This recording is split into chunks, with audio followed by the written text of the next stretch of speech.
I've successfully converted 3 of our mechanical disc brake bikes over to hydraulics. This is on the Tempt, Liv Tempt 5. I used the Zoom purple hydraulic brakes to go with the black and purple on the frame. I wanted to go over one little quick item. I don't have a bleed kit yet.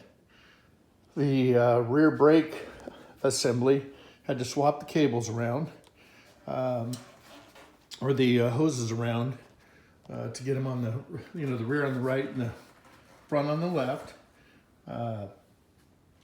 Went ahead, I have a bleed kit on order, but who knows when it's going to show up. I went ahead and leveled the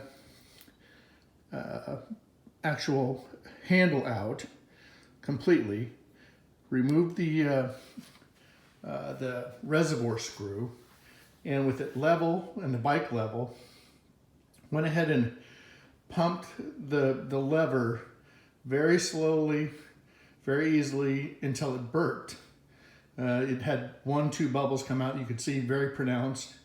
Put the screw back, right back to normal. Didn't spill any fluid, everything else. You got to be careful. Like I say, I did it with the bike in the stand and the steering lock so that it wouldn't turn and dump fluid out or anything like that. And when I moved the lever up to level it, I actually tightened it so it wouldn't go back. But seriously, if you're in a pinch, your brake's spongy, acting up, or you've swapped it around and don't have a bleed kit, give that a try. It worked great for me. I'm sure if you're careful like I was, you'll have no problem with it too.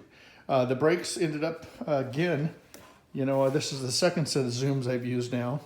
I think, they end up looking great on this bike where it's got black and purple accents.